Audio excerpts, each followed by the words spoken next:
Hi, how's everybody tonight? Hope good. I'm Victoria Alexander. Oh, see more people. I'm Victoria Alexander, and welcome to Buying into Brooklyn. I'm the owner of Realty Collective, a boutique real estate firm I started 18 years ago. Oh, see, to defy the stereotypes associated with real estate brokers. And now I'm gonna pause that. Go ahead and start before.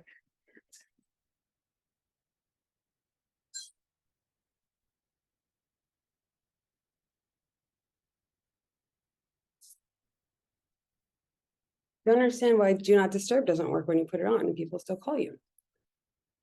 So turn the ringer off. Okay, so hi, let's start over. You got all the housekeeping items. I'm Victoria Alexander.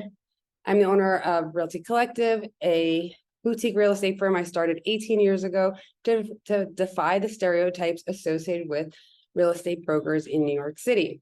We are all very aware of them. This workshop was designed to outline the buying process in Brooklyn. It is in no way comprehensive, but New York City is different from anywhere else in the United States, and our market is very specific, and it can be overwhelming, especially if you've never done it before. So we give you a good place to start today. We want everyone to feel empowered and educated, and this is the biggest investment you'll make in your life. You want to make sure you're making the right decisions for yourself and hire experts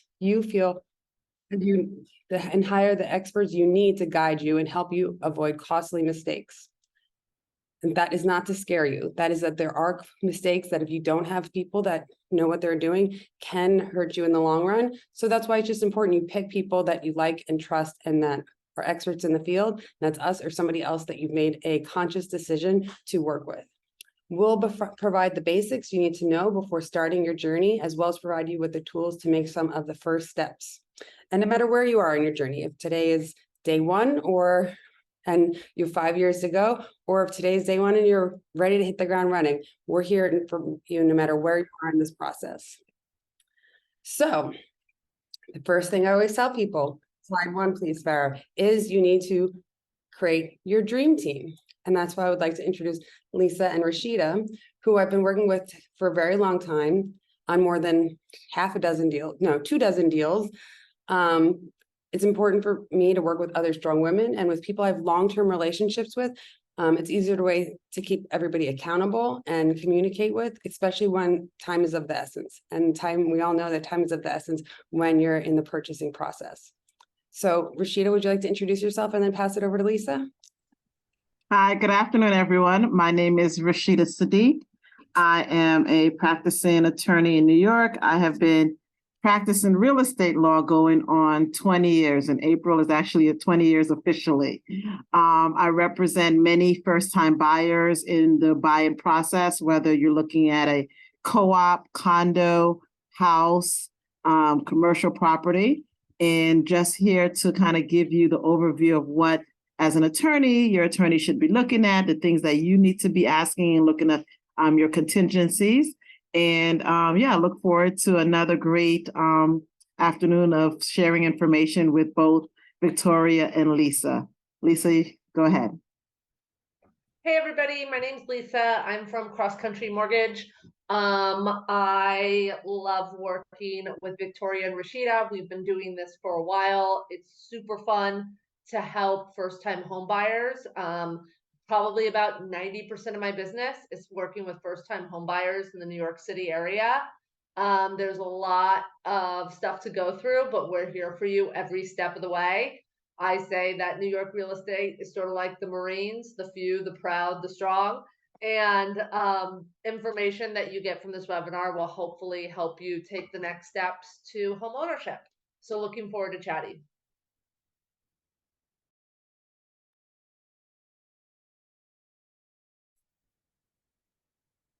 I'm back. Great. So, my name is Victoria Alexander, like I said, and my role is as your real estate buying agent. There's two brokers in the deal, usually the buying agent and the selling agent. And my role is to be your coach. And what I do, it comes as no cost, which is really important. So there's a lot of added value in having a guide through this process. I'm your home matchmaker, therapist, coach, whatever it takes to get you your first home. More literally, my job is to guide you through this process, give you advice based on my almost 20 years of experience in the Brooklyn market. And at this point of experience, almost everything. It's my job to match you with your dream Brooklyn home, protect you from your own instincts, and help you get to the closing table. Plus, my advice and services come as a cost to the seller and not to the buyer. So these are the 3 people you 100% need to buy your own home. Then, so that's the buyer's agent, your attorney, and your mortgage professional. All these people have a fiduciary responsibility to you, especially the real estate agent. The seller's broker has a fiduciary response to the seller. So when you walk in and go and look at those listings on StreetEasy and you see a broker's name there, usually it's the seller's broker or somebody that's paid to have their name on there. So don't be tricked by agents paying to have their name advertised on places. And then you click and then you are ending up talking to somebody or 5 different brokers that are then calling and harassing you to work with them. You want to be selective about who you're working with. And so making sure you're working with a broker, make sure that you don't make that mistake and that you're scheduling and screening the listings through a broker. So why buy now? Lots of good reasons. Next slide. The rent is too damn high and it's only getting higher. And with what's going on with interest rates and the banks, it's only going to get worse. Sadly, you want your own design, investment in long-term and short-term, and building equity for yourself. Right now, the cost between renting and buying has never been closer, and I still think that's true. The listing I have right now on Pacific Street, the mortgage is just the same as it would be if you were renting it. If you're looking to stay in Brooklyn for the next 3 to 5 years, then buying is your best investment. You're always going to be catching up with the market. Talk to a lot of people and they're always, pie in the sky. They want to buy some townhouse that's going to take them 5 years to save. I bought my house. I wouldn't be able, my mortgage is half of what I would be paying in rent right now for it. And just getting your foot in the door and buying your starter apartment is what I always encourage people to do. Buying your dream home comes later down the line. So don't feel like you need to buy your forever home first. So next slide, which is the rent versus buy matrix. There is a formula that the New York Times has created that Farah just put in the chat, where you plug in the numbers and it calculates whether it makes sense financially for you to buy or rent. The first thing usually is if you're going to be staying in New York and holding the property for at least 5 years, because that's as long as it takes usually to meet your break-even horizon. If you're in a rent stabilized or rent controlled apartment, maybe it doesn't make sense for you to be buying or some amazing deal. But who knows when we all know that those can run out. And so there's the link. And so the first thing, after you've figured out that financially buying makes more sense than renting, then you need to assemble your team. And we already talked about the first couple of things that you need, the first 3 people that you need, which is your attorney, your mortgage professional, and your real estate broker. Then there's other people you might need. You might need a contractor. You definitely need an inspector. You might need an architect. There's a lot of different people that can help and support you during the process. And thankfully, if you work with professionals and experts in the field, they have these other experts that you'll need, many of them. So you can call and select and hire the right one that's for you. So now that you've assembled your team, the big 3, and the next steps forward is financing. So Lisa, I'm gonna let you take it away. Hey, so yeah, the first thing you want to do is talk to me or another mortgage professional to see what your buying power is. It's not fun to look at things over your budget. You also want to make sure that you are, keeping in mind what a mortgage payment might be for the kind of places that you're looking at. So first, let's just step back and talk for a minute about what's going on right now with banks. I'm sure you've heard a lot about it in the market. So over the last, week and a half, some banks have almost collapsed or partially collapsed and been, absorbed by others, Signature, for example.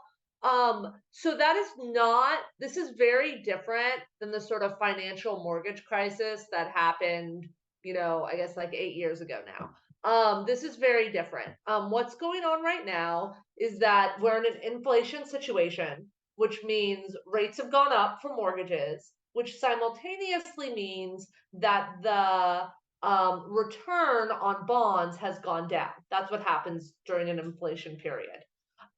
There's, to put it very simply, there's basically, these banks were depository banks, which means banks that you put money into, right? Into checking and savings and CD accounts. And people were concerned that their money was going down in bonds and such. And so there was effectively a run on the bank. And because these banks did not have enough diversity in terms of the kind of investments they were doing, they were scared that they wouldn't have enough money to pay everybody back at once. That's very simplistic, but that's just sort of a snapshot of what happened. What's the takeaway? First of all, banks like myself, like Cross Country, are completely immune from what's going on because we are not a depository bank. All we do is mortgages. We don't invest in CDs or bonds or anything like that. Second of all, this is not going, what happened during the financial crisis where, we saw this, lot of huge banks fall and this be a huge home crisis, is not going to happen here because it's not about mortgages. It's about something else.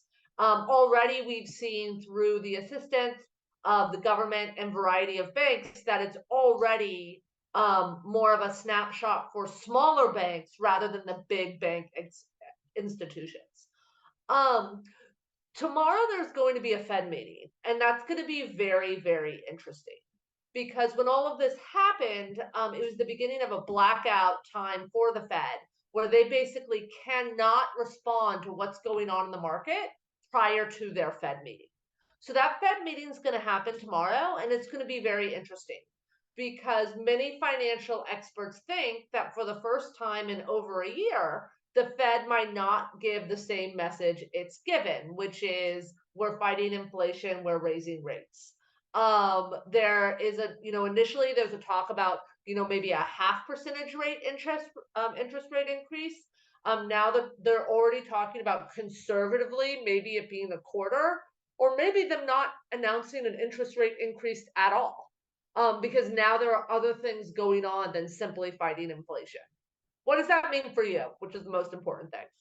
What that means is that we are very optimistic that we might starting to be reaching the crest of rates increasing and starting to go down to where rates are going to start decreasing, which is obviously great news for rates. That's also why this is a really great time to start getting pre-approved to find the house that you want and jump on it before more and more people come into the market and there are more people wanting places than inventory available. So that's just a brief snapshot of where we are in terms of what's happened in the last week and a half. Now let's talk about getting you pre-approved. So in getting you pre-approved, it's actually a really personal process. So I'm going to talk to you a lot about your employment history, about what kind of home you're looking for. Are you looking at a condo? Are you looking at a co-op? Are you looking at a multifamily? How much do you have to put down? Is it coming from your savings? Is it coming from a gift from a family member? Or is it coming from some other capacity? All of these things allow me to find the right product for you. And I think what really makes me and my team at Cross Country stand out is that we have a whole wide variety of products, over 100. So I can really find the right product for you rather than sticking you into the 130 or 7-year ARM product I have. One, I will run your credit because that's necessary to make sure the program works for the kind of purchase price you want. And then we'll talk about some options. So, there's the conventional 30-year option. There are potentially 7-year, 10-year, 15-year ARM options. There's FHA, which allows you to put as little as 3.5% down. There's also other options that allow you to put 10 or 5% down, but are not FHA. So it really depends on what you're looking for, what your financial profile is, and what your plan is for the property that you're buying. After we have a talk and I crunch the numbers, I'll get you a pre-approval. And that pre-approval is really a working draft. So as you start to see more things with Victoria, we can, fine tune that pre-approval based on what you need. And then you go out and look at things and just constantly keep me in the loop as to, what you're finding and what you're doing. Last thing about the pre-approval that's important is this is a financial snapshot based on the information you've given me at the time. So if you open up a new car loan, if you change jobs, these are things that you want to talk to a loan professional about before you do so, which is not to mean that you can't do them, but we need to know about it because that changes your financial picture. Last thing I'll just say is self-employed borrowers. Self-employed borrowers can 100% get a mortgage. I definitely need to see your tax returns.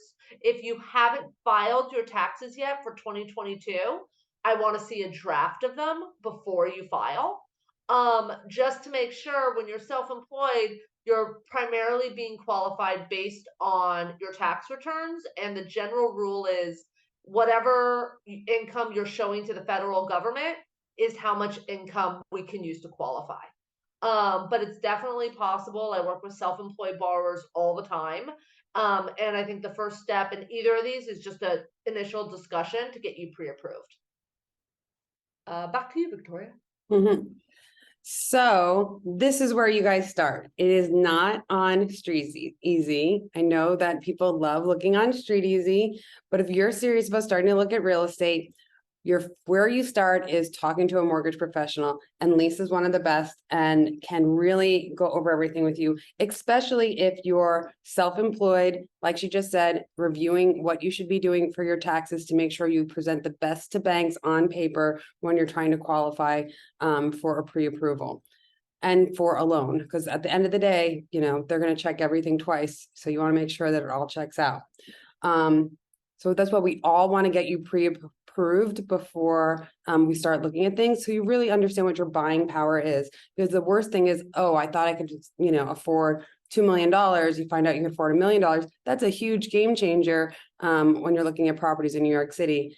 And you would just hate to be disappointed and have the wind taken out of your sails from something like that. So starting with the finances first to really gauge, people always think it's based on how much money they have for their down payment, but there's a lot of variables that go into it. And that's why talking to a mortgage professional is going to help you understand what you need to do. I think Farah just re-put the link to the poll that we have in the chat to make sure that people fill that out so that we understand, this helps us with market conditions and understanding where people are in the market. A lot of people, new people and people who's working in the fall have just come back into the market and are talking about these different products that are available that Lisa is getting a shorter, everybody's scared of these 7% and 8%, interest rates. Tina that works in my office, she's like, oh, I paid 8.5 when I bought my house. I paid 5.5 and then I refinanced down. I think that, we all were, the incredible low rates of the last 2 years really just were totally not in line with any market that I've been part of for the last 20 years. So it's just important to keep that in mind, and that there are products that are still low, and that learning to not be scared of taking something that's not a 30-year mortgage, most likely not going to have whatever property, especially you're buying in New York City, if it's your starter home, be holding for 30 years. So using a product like a 7-year ARM is something that you should really talk about with your mortgage professional and understanding what that looks like so that you can get in now at the good price points and then refinance once the mortgage rates adjust. And like I said, the first step and how important that is. And the other really important step when you're talking about financing is hiring a New York City expert. Can tell you time and time again, I want to tell you about working with this team, why I like working with these women together. It's because there's accountability, one, but also they understand the New York City market. If you're getting a pre-approval from Rocket, Quicken, any of those online-based apps, those mortgage pre-approvals do not usually fly. And the seller's broker is going to ask me to get you pre-approved from another bank that understands the New York City market and that is a local bank, that will be able to understand co-ops. They don't do co-ops. They really have a hard time with appraisals, and there's a lot of other hurdles. So making sure that you're working with experts that understand turn times, that understand co-ops and their New York City specific criteria. That just doesn't, Quicken and Rocket might be great for the middle of Illinois or Iowa, but New York City is a very specific beast, and you want to be positioning yourself so you can be competitive with the other offers and buyers that are coming to those open houses and also submitting offers. It's a very complicated market. So make sure it's a real person and not a robot. We all know that AI is changing things, so we want to make sure that you're dealing with an actual person, because this is a personal process and there's a lot of different moving parts to it. So now that you have your pre-approval, we can go on to the next slide after Tara sends you all of those links about getting ready, like what docs you'll need. Now you're ready to buy your home. So you need to ask yourself a couple of questions. What is your timing? I said earlier in this, no, it doesn't matter on this call, ready to start tomorrow or in 5 years, right? It's about figuring out what that looks like. And sometimes people need to start looking now to prepare themselves for 5 years. But having that conversation, like with the down payment, with your job, with if you're going to stay in New York, and how long you need this process to take. Do you have a lease that you can't get out of for a year or two? So understanding your timing, understanding your budget, figuring out your buying strategy and how long you're going to live in this place. Do you want to start a family here? Do you already have a family? Are school districts important to you? Is your commute going to change, or do you work from home now? Is it always going to be like that? We all know that nothing is forever and things change pretty rapidly these days. What kind of amenities do you want for your quality of life? Do you want to be near a park? Do you want to be in Brownstone, Brooklyn? Do you want to be in a new construction with lots of amenities like a gym and doorman or elevator building that can really improve your building lifestyle versus neighborhood lifestyle? So timing, budget, and understanding the part about the budget is understanding what not only your purchase price is, but what your monthly costs are. People talk a lot about tax abatements, talk about co-ops versus condos versus the maintenance and the co-op maintenance, so that you understand the two differences of. For co-ops, they're usually a lot higher. The purchase price and entry to co-ops is a lot lower. The closing costs are lower, but a lot of times the maintenance is higher. So understanding what your monthlies will be, not just like the purchase price. So I'm talking to your mortgage professional about that as well, saying like, listen, if I want to keep my monthly numbers at this, I can't be over this much maintenance and this much mortgage. What does that really look like for me? So that when you're looking at Street Easy, it can really help you only look at the properties that were within your financial parameters. So first, next slide. Finding your dream home. Location, the type, the site, the amenities. These are all important. So the type of home. Condo, co-op, just went over that. New construction, old war, pre-war, post-war. Like there's so many different types of actual homes. 1 to 4 families. The condos, the co-ops, the multifamilies. What are you really looking at here? And those are usually the general properties that you get, I'm sure there are a lot of people here that are not buying 6 or more units property as their first starter home. Neighborhood, site. What qualities do you want in a neighborhood? Do you want to be by the park? Do you want to be by the subway? Do you want to have a lot of shops and restaurants near you? Do you want to be off of the highway so it's easy for you to get out of the city? Do you want to be in Brownstone, Brooklyn? Do you need to be in a good school district? So understanding the things you need from your neighborhood as well as the building, and then seeing if those things align. You want to be in a co-op building, Brooklyn Heights, right? You're not thinking Williamsburg's new construction. So trying to figure out the neighborhood and matching it with the building typology, and then thinking about the things that are really important to you. And then I like to say, make a list of 5 deal breakers. And then I say, narrow it down, you make your list of 5 deal breakers, because you'll probably only get 2 or 3 of the things that you really, really need to have in your apartment, which is just the beast that is New York City. And then understanding that you have a limited budget, and this is a big learning process, and that if you had an endless budget in New York City, you'd be buying whatever you wanted, because they do exist, but they usually don't exist with most people's first home purchase. And then understanding the closing costs, so that not only you're preparing for the purchase price and the down payment and what that looks like in your monthly expenses, but then there's closing costs and what associated associated with each one of those. Like co-ops, closing costs are a lot lower, just like the entry level for and purchase price is lower for co-ops, but condos are higher, but you have a little bit more freedom. Like in co-ops, you can't rent them out or have certain pets, and they usually come with higher maintenance fees because they have staff like doormen and porters and other things that you're paying for, an underlying mortgage or land lease for the property. You really need to be working with professionals and understanding things so you know what you're getting into. And then new construction, whole other beast, paying the transfer taxes for brand new construction. And, you know, depending on the property and how desirable it is, you may be able to get the seller to cover those costs. But if you're competing against other buyers, they might leverage that against you. And sellers have to pay pretty high closing costs. For co-ops, it's about 1 to 3%. I say condos 3 to 5%. And then sellers are paying 8% closing costs, because guess what? They're paying both brokers plus a slew of other closing costs that they have to account for. Then their capital gains. So you'll just have so much to look forward to as a seller in a couple of years once you do buy your property. So now, where do you find these homes? Next slide. The internet has changed everything. So everything is more transparent.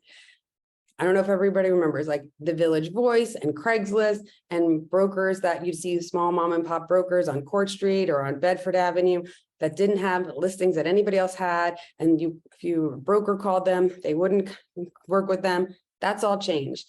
REBNY, the Real Estate Board of New York, if you remember, most of the main brokers forced everybody to be more transparent, which has made everybody more ethical, so that if you're working with me or somebody at Corcoran, and I have the listing and they call me, I have to show that to them. There's no gatekeeping anymore of listings. So people look on StreetEasy. We have a backend database that collects all of the listings that are part of REBNY in one place. There are still places, if you're looking like in Ridgewood, Canarsie, out on the skirts of the city, we would say, that might still be challenging to find listings there that are part of a multiple listing service. We are also part of the New York State multiple listing service that includes Long Island. So we have a little bit more leverage on making sure that you have access to all of the listings. And what else? So the days of off-market listings are gone, and those pocket listings are gone. And REBNY even has their own platform too. And just be careful with StreetEasy, Trulia, Zillow. Zillow owns StreetEasy. And like I said earlier, people can pay to have their names on listings. And so just watch out. Are you calling or contacting somebody that is actually representing the property, or are they paying to have their name there, so you call them and then they are trying to get you to work with them? You want to make conscious decisions about who you're working with. This is a job that you're interviewing for and hiring somebody to guide you through this process, and make sure you're not the internet isn't selecting for you, that you're making the selection. I like working with StreetEasy because I think it's the most accurate and has really good tax info, and also accurate information about co-ops and condos. You go on realtor.com or Zillow, they mislabel co-ops as condos all of the time. And that's why I suggest people set up their do our in-house search with us, for our database aggregates all that information for you. And then we schedule and coordinate your showings with us. So we're contacting the broker, you know that they're being represented by us, and making sure that you run around and see everything as well. And then it's no stress for you. You just tell us what listings you want to take a look at. And then keep in mind when you're looking at listings, that you might feel like you're streamlining the process by reaching out to the seller's broker, but what you're doing is just selling yourself a little bit short there, because that person has a fiduciary responsibility to the seller. Their job is to protect the seller, get the seller the most money, and get the deal closed.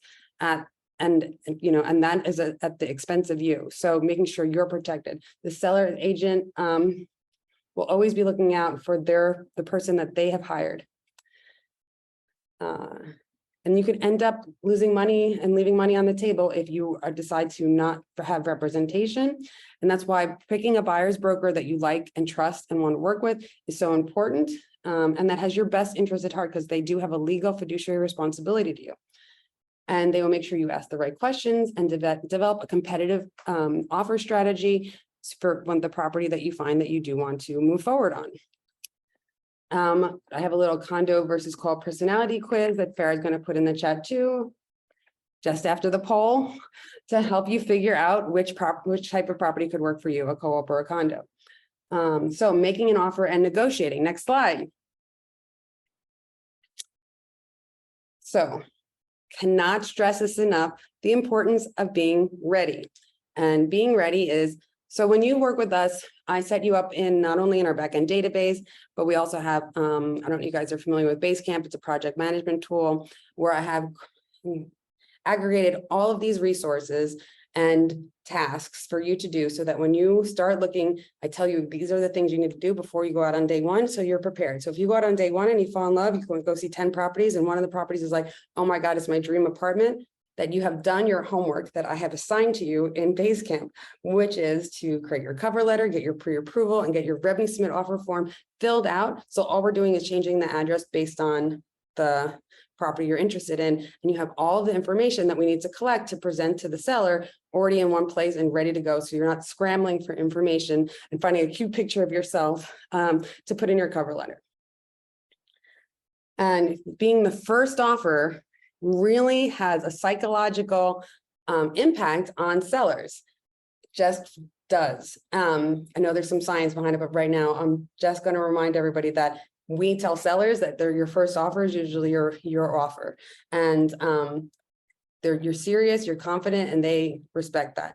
Especially if you've been looking a while, this is the reason to jump on something. You want to move quickly so that you're ahead of the game. One of the main reasons that working with a buyer's agent is providing a relationship and knowledge of other agents and repeat deals together, and understanding the seller's agent strategy and temperament can give you a real competitive advantage, especially in a hot market like we are in now, even with what's going on with the banks. There's a lot of having still bidding wars and super competitive because inventory is still very low for some reason. People are just not interested in selling in a volatile market and would rather hold their property and rent it for an egregious amount of money, especially if it's condo. You know, co-op owners don't always have that luxury, then take the risk of selling too low or moving out or underselling themselves. So they're just really holding on to the property until the right time. And that's why we have low inventory. Sellers agents want confidence in the deal. For example, I've worked in the Brooklyn for the last 18, 20 years, which means I know many other brokers that work around here, and is very helpful when I know the other person on the other deal because I've done deals with them before. So it only benefits from hiring somebody that is a seasoned agent that has been doing this a while. I know a lot of people are like, my friend just got their real estate agent license in the middle of COVID.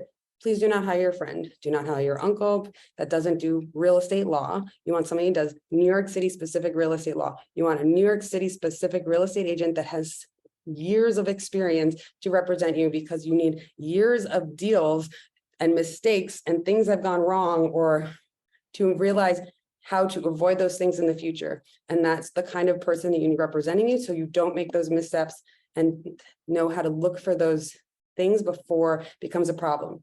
Problem with financing, too many sponsors own in the building, not going to be able to get financing in the building, or too many people of the apartments are rented out, not enough owner occupancy. There's lots of things that can derail your deal, and you want to make sure you're working with people that are keeping your deal on track so that you don't lose your dream property. After all of this energy, they accept your offer, hate to get a curveball that throws you out of there.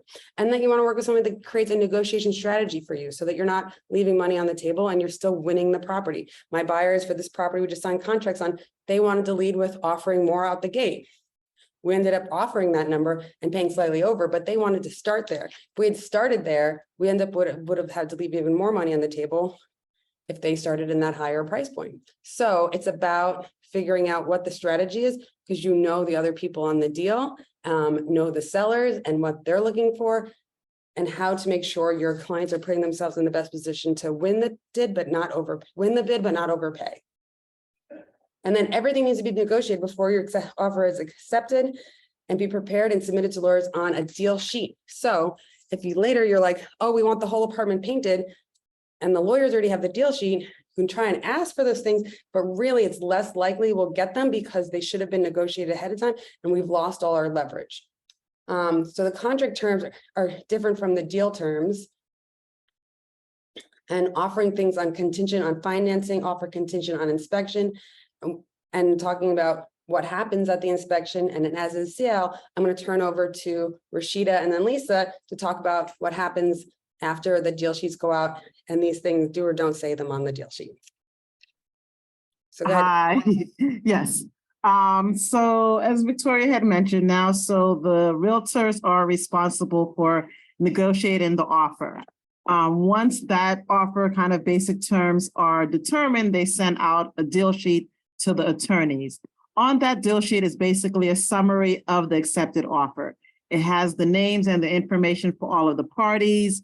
It also has certain things that were negotiated, such as the purchase price. Is the buyer getting a mortgage?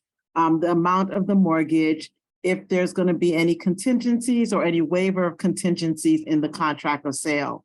A standard contract, typical deal, there's certain contingencies that you have in there. One is your mortgage contingency, which means that if you're not able to get your mortgage after you enter into contract during a certain time period, you have a right to cancel the contract and get the return of the deposit. Also, there's not in the deal sheet, but it is another contingency that's in the contract of sale states that you have to get good title to the property. Part of the mortgage contingency, which is also something that sometimes comes up with the negotiations, is an appraisal of the property. An appraisal is different than an inspection of the property. An inspection of the property is done prior to you signing the contract after your offer is accepted. It's typically done once that deal sheet is sent out to the attorneys because the contract provides that you've done your inspection, you waived your inspection and you understand, or you've waived your inspection and you understand the condition of the property as is. So prior to you even signing the contract, you want to make sure that you get that inspection in, because if there's issues that come up, that can be renegotiated with the attorneys or with the realtors. Credits can be given, but all of that has to happen prior to you signing the contract. The appraisal contingency happens after you're in contract, and that's more about the value of the property. Your lender does that once you, as part of your mortgage process. And once again, your purchase price is what's going to be in the contract of sale, and your attorney will explain, hey, you have 30 to 45 days to get this mortgage. The lender will do the appraisal. What happens if the appraisal comes in lower than the purchase price? If there's an appraisal contingency in there, then typically the parties can negotiate to lower the price to match the appraisal, or they can negotiate some middle ground, or if it can't be negotiated, the contract can be canceled. So it's very important that you have that appraisal and mortgage contingency in the contract if you're applying for a loan, because your lender will base your loan typically on the appraisal of the property, not always the purchase price if you're getting a mortgage of a certain amount. The inspection, as Victoria has stated, there's language in the contract that says as is condition. Everyone is like, what does as is condition means? Typically, it means that what you saw when your offer was accepted is the condition of the property that the seller has to give to you. So if a window was broken and you did your inspection and the window was broken and you didn't negotiate for the seller to fix that, that's as is. That means that at closing, the seller doesn't have to fix it. You're buying it with a broken window. Contracts typically will state plumbing, heating, electrical systems in working order, appliances in working order to the extent they were working when you did the inspection of the property. So very important that you have that inspection prior to you signing, because once you sign, you can't go back and do the inspection and say, hey, we missed, this wasn't working. We want them to fix that. However, if it was working when you did your inspection and you do your final walkthrough after you're in contract and now you're ready to close and something is broken, so it's different than when you did that inspection, that is an obligation for the seller to fix. So that contingency of having that inspection prior to you signing, very important. The appraisal, very important as part of your mortgage contingency, and certain other things that happen prior to you signing is for the attorney, if you're buying a co-op or a condo is to do due diligence review. And this due diligence review is about finding out, is there issues with the property? Are there maintenance or common charge increases? Are there assessments going on? Are there upcoming repairs? Is there history of leaks in the building or in the unit? Because once again, once all of this comes out in that due diligence, it gives you an opportunity to hope, if something comes up, to hopefully renegotiate the price. Let's say there's an upcoming $100,000 assessment that they're planning for the ending of the year. You didn't know that when you put in your offer, but now part of the due diligence, you find out there is this assessment, and this can be renegotiated because this wasn't part of your budget and when you put in your offer. The same thing if there's issues with the financials, you want to hopefully your attorney knows this up front. You can notify your loan officer, and the loan officer can say, hey, this may be an issue with the bank. This may not be an issue with the bank. So you have more of an idea prior to you signing the contract and giving your down payment, and tying up your down payment for 60 days, whether this is a possibility for you to purchase the property. So these things happen after your offer has been accepted, but still part of the negotiation of before you sign the contract, because these happens, the inspection happens prior to you signing, the due diligence happens prior to you signing. However, once those things are done, the next step is the contract portion. I don't know if, Lisa, you wanted to mention anything about before you enter into contract. No, I think I'm ready to go into contract whenever you're done. Okay, if you go to the next slide, yeah, so getting into contract. So getting into contract, you've done your inspection, things have been negotiated, your attorney has done the co-op or condo due diligence, so now you're in contract. There are typically 2 items in your time periods that you need to be aware of when you're in contract. First is your time period to get your mortgage, typically 30 to 45 days from when you're in contract. The closing time period for a house is typically about house and condo, you're looking at roughly 60 days. For a co-op, it can take longer, so it can take up to 90, sometimes more. In New York, the language in a contract is on or about. So you'll see language like on or about 60 days. That on or about language gives you an extra grace period of 30 days because we know things are moving with your mortgage, with the title report, with the seller moving out, getting the bank clearance. So it's not a firm set closing date, it's an on or about closing date. But we aim for that either 60-day time period or that 90-day time period, depending on if it's co-op, and once you're in contract. Part of what Lisa does once you get on to get the contract, she starts with the appraisal and does more about the due diligence on the back end. Your attorney also in the back end is getting the title report done on the property, which is making sure that there's no issues on the property as far as ownership, that there's no judgments, violations, things that have to get paid off, no open taxes, making sure the water, if it's a house, there's a final water reading. Those type of things are happening in the background with the bank attorney, with your attorney, and with the seller's attorney, making sure the title is also good for the property. And that title portion takes about, I would say maybe 2 weeks. If it's a co-op, your lien search is what they call it, and that can happen within 48 hours to get a lien search report. But a lot of this is happening in the background. You're focusing on the mortgage with your lender. Your attorney is focusing on the title and getting things to the lender, what they need in order to close within that 60 or 90-day process. Lisa, you can go ahead. Right. So, I mean, like Rashida just touched on a really important point. So once Victoria's helped you find the right property and Rashida's helped you negotiate the terms, then this is when it's really important to work with a lender and an attorney that work with each other a lot, because we're doing a lot of stuff to keep this going so that there are no delays. So for example, as Rashida mentioned, part of her due diligence for a co-op is going through bylaws and various things like that. As she's doing that at the front end, before you guys sign a contract, she'll call me and be like, hey, I saw this in my due diligence for the project. Is that going to be a problem? That kind of communication is really crucial, because 9 times out of 10, if there's an issue with a condo or a co-op, I have a way to solve it. It's just about knowing about it sooner rather than later. So you've got a contract. Yes. So now this is a live deal. So that means, I think you can go to the next slide, please. So that means that we are working with getting you through underwriting, which basically means that an underwriter is looking at your file and giving you a stamp of approval so that you can have what's called the mortgage commitment, which means that the bank is okay with the loan, we're ready to move forward. So because you've given me everything up front that I've asked for, and we've been in conversation throughout everything, this is going to move really quickly. And I think this is where one of the places where me and my team really shine.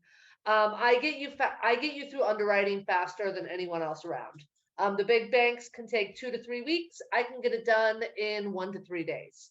That's simply because me and my team work really quickly. So once contracts are signed, the appraisal will be ordered. And then you will be in contact with my amazing processor, Danielle, who will work to get any last thing she needs from you so we can get you into underwriting. Why that commitment letter is so important? Well, first of all, you need to meet the deadlines posed in the contract to protect your down payment. But even more importantly, if you're applying to a co-op, part of the co-op process is a board interview. A board will not schedule your board interview until they have what's called a commitment letter.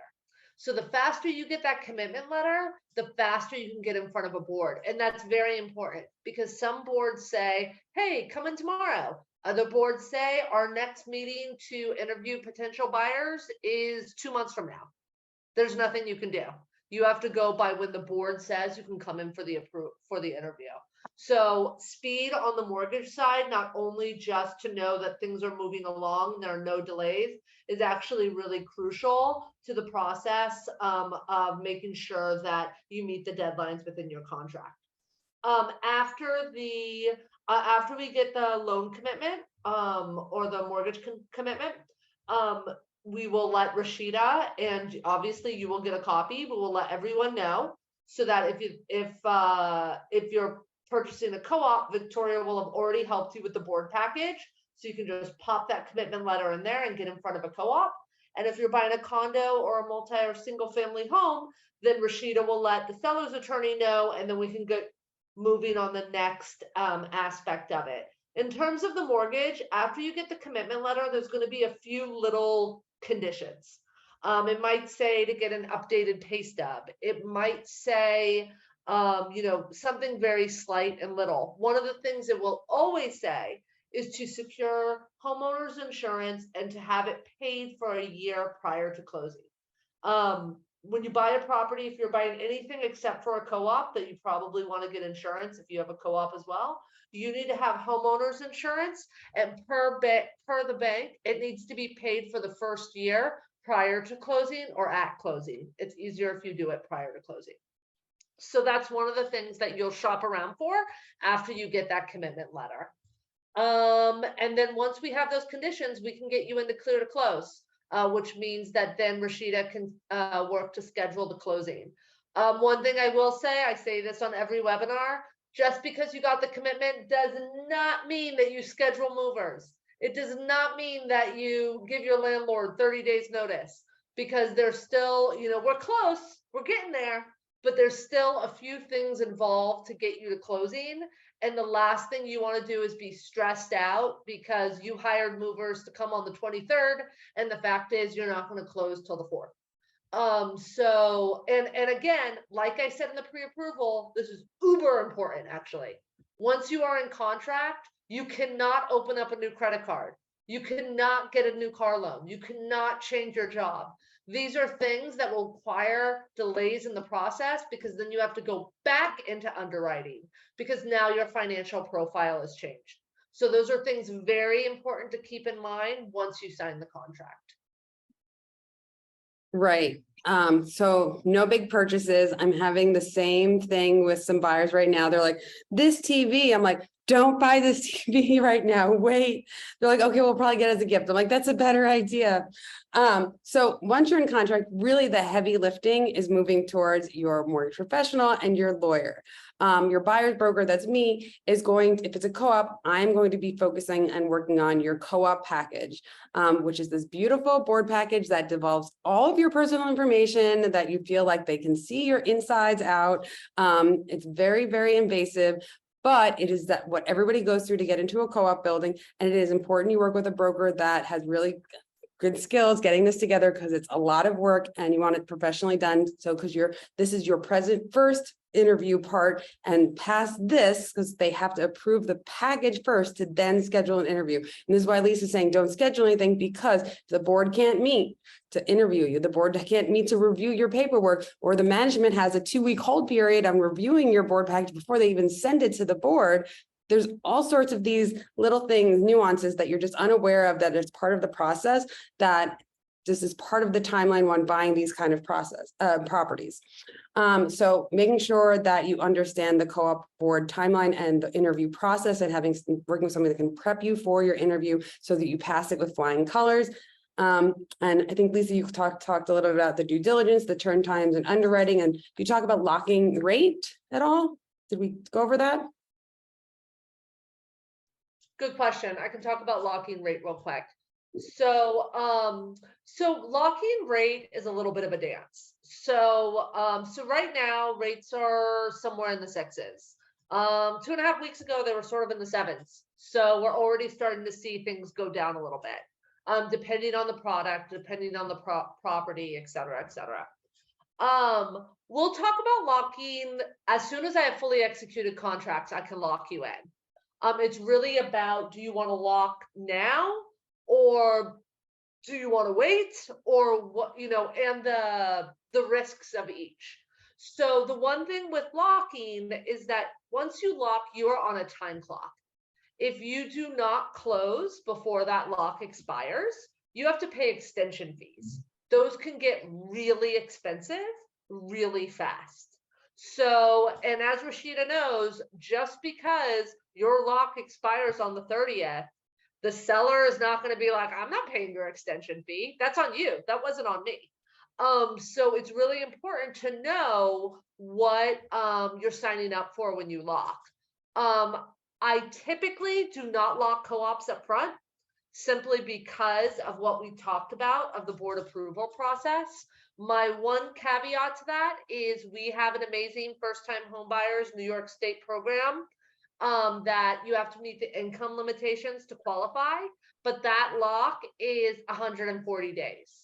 So if you decide on that program and you fit the parameters of that program, yeah, we'll probably lock you up front if you want for a co-op, because that should definitely be enough time. But one thing to think about in the lock discussion is just the kind of property you're doing. One last thing, and then I'll turn it over. We've new construction, which I do a lot of new construction. I do a lot of new construction with Victoria and Rashida, who are both very great at it. New construction, you're not locking until they have the certificate of occupancy from the city, because that can take a really long time. So it's something you need to know, and something we'll talk about if where you land is new construction, is that this is a time period that is much longer than potentially the 60 or 90 days that Rashida talked about. That said, I will lock you whenever you want to lock. My job is to let you know all the options and all the risks that you're taking if you lock now versus later. And then you can go from there and decide on what's best for you. Right. And sometimes the lock is for 60 days, 90 days. It depends on the product. And then what the expenses are to extend the lock. Because sometimes it's worth it to lock early and pay the extension fees. So it's not always bad to lock early, just understanding somebody that can help you project where the market's going to, and, strategize, 100%. strategy. So working with Victoria and I had a deal a little while ago when rates were really increasing, and me and the borrower had a very frank discussion of what she wanted to do, and she was scared they were going to go higher, which they did. So she said, you know what, I want to lock. I'm fine with paying an extension rate for 15 days if I need to keep this rate. And that's what we did, and that was the right move. Right. So it really is just about, what you want to do, and that's a discussion we'll have, once you have fully executed contracts. So, The last of this is scheduling the closing. So that's usually the lawyers, and there's many lawyers. There's usually your lawyer, the seller's lawyer, the building's lawyer, the bank's lawyer, and the bank that need to come to the closing table. So, and then your schedule, the seller's schedule, if they need to be there. You can do, have somebody not be there for some of these things, but it is a balancing act that Rashida has to pull off. She calls it the circus. And she'll tell you what happens at the table in a second. But what I do with you before that is do the final walkthrough. We didn't really get into what happens at inspection and how to negotiate things that do come up in inspection, negotiate those into your offer, like things being repaired. Rashida will talk about what is standard to make sure is working at the end of the day. But we do the final walkthrough to make sure that the apartment or house is being delivered in the condition you expect it to be, and that was agreed upon in the contract 48 hours beforehand to make sure the boiler's working, that nobody broke any windows, that all the appliances work, that all of a sudden there wasn't a leak in the roof. So that all this is done so we can sign off that the property is being delivered to us in that condition. And then once we tell the lawyers it is, and usually it is, except there's been times small things have come up that didn't happen before, and we figure those out with credits or repairs. Then we get to the closing table, and Rashida can talk to you about what happens there. Yeah. So, so as Victoria and Lisa had mentioned, after you're in contract and you got your mortgage commitment, then the next step that your attorney is looking for is the bank to issue the clearance to close, whether it's a co-op, condo, or a house. For a co-op, we also need the board approval and the bank clearance before we can actually schedule the closing. Typically, once you have that clearance to close, the scheduling with all of the parties, I would say you typically need at minimum 3 to 5 business days after that clearance to close. If it's a co-op, it can be management companies have to get certain documents. So they typically say they won't schedule it until they have these documents in hand. So it can be another 2 weeks before you're able to schedule your closing after you get that clearance to close. So it's a lot of moving parts, but your attorney is the main person that will be coordinating with all of these parties on the exact date, the time, and the location for the closing. For a co-op, it's typically at the management company's office or the attorney for the co-op. For a house or a condo, it may be at the seller's attorney's office or the bank attorney's office. Your closing is typically 1.5 hours to 2 hours. And during that, you're signing all of your documents. A lot of these documents you may have seen before from the bank, all of your disclosures, but they actually need wet signatures. It's not electronic signatures. So as a buyer, you actually have to be there in person for your closing. In the rare case that you can't be there, you can potentially get power of attorney, but that also has to be approved by your bank, by the title company, depending on, the type of property, and also by the co-op. So a power of attorney is really the last resort as a buyer, but so typically you have to be in person for your closing. Contract signing, it can be done electronically. The closing in person, that's where all of the funds are transferred. Your attorney will give you a list of the bank checks that you have to bring. And also a list of the things that you have to bring to the closing and be prepared to sign for that 1.5 hours, 2 hours for the closing, depending on the lender as well. As Victoria has said, prior to the closing, you do your walkthrough. If there's things that come up during that walkthrough, you want to notify your attorney right away because we need to either get adjustments, credits, money in escrow, but we need the time period to figure out what is the best solution for the type of issue that came up. I had a closing recently. We had to adjourn it because this was not an escrow situation. The buyer went to do his walkthrough and there wasn't heat, which we were like, okay, maybe, we'll potentially get a plumber in there. But then they smelled gas during that walkthrough. And the seller's agent was pushing, put money in escrow. It's not a gas leak. I advised my client, if you smell gas, more than 4 people during the walkthrough smell gas, you want to make sure that there's not a gas leak. Turns out there was a gas leak. Thank God we adjourned that closing. So there's things that's why it's important that you do it not the morning of the closing because you're already running around getting checks and things like that. You want to do it at least a day before the closing, 48 hours to 24 hours sometimes 72 hours, but at minimum a day before the closing. So you have enough time to do your walkthrough with your agent. And that when you come to closing, you have enough time to get your bank checks, be prepared to sign for the closing. And you get those keys at the closing, you sign, your attorney after the closing gives you a closing package, and you are now a home buyer. And that 60-day process, sometimes 90 days if you're looking at a co-op, or hopefully not longer, but you get the keys at the end of the day. And that's hopefully, it's I kind of tell your clients, it's hopefully anticlimactic, the closing, because all of the heavy lifting has done prior, and now it's just a time to sign the documents and get your keys.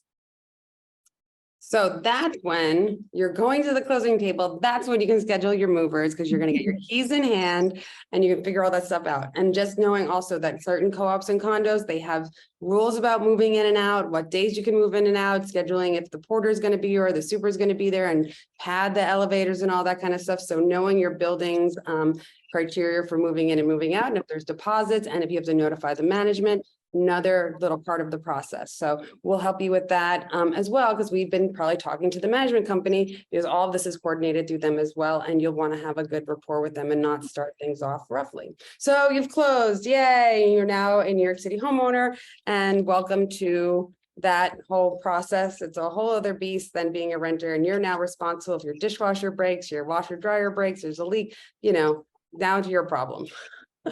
But you have gotten out of the biggest rat race, which I always tell everybody is you're always paying a mortgage. Either you're paying your own or you're paying your landlord's. So figure out how to be paying your own mortgage and stop paying somebody else's, because you should be investing in yourself and building your own equity, especially having your foot and stake in the New York City market, so that you're not pushed out by rents and being a real stakeholder here. So congratulations. If you get to the finish line, I'm hoping that we can do it together. So if you have any questions, put them in the chat. We can answer them now, or if you want to take yourself off mute, there's a nice small group of us, even though like 100 people sign up for the class. They always just watch the video afterwards, I think, but I appreciate the people that actually come to the class, because they always have the best questions. So fire away. Either way, I'll keep talking while that happens, and just tell you about our resources if you decide to work with us.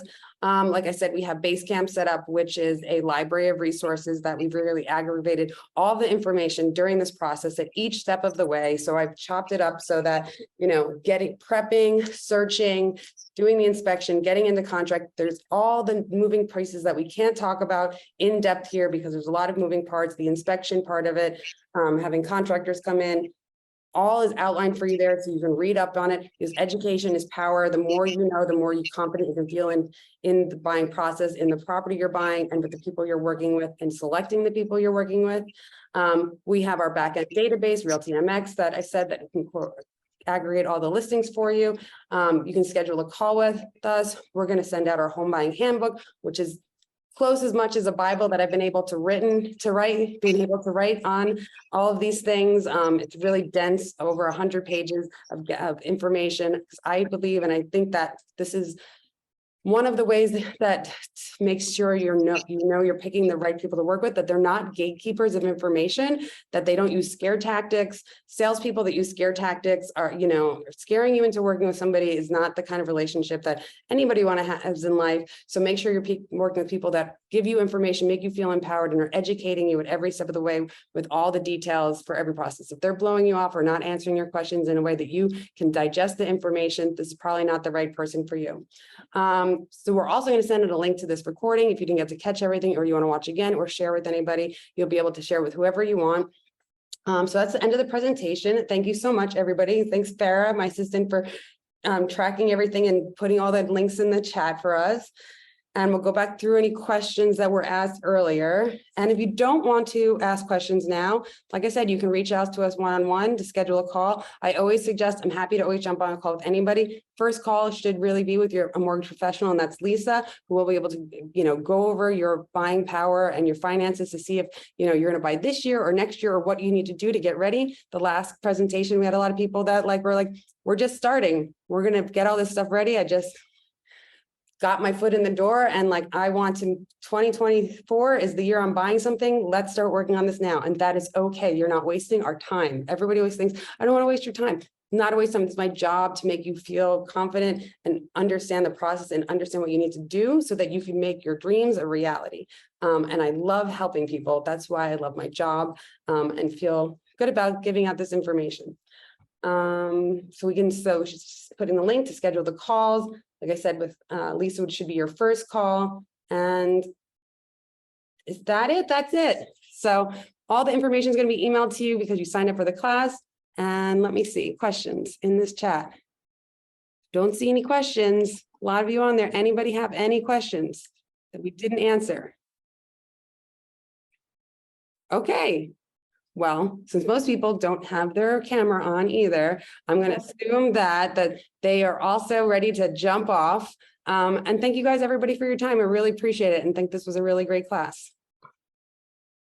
Oh, very thorough. Great. Oh, thank you. Okay, good. People are jumping in. Glad at least you have those thoughts, even if you don't have questions. But if you do have questions, please get in touch. So glad you guys all joined, and good luck with everything. Bye, guys. Talk soon. Bye, guys. Have a good night.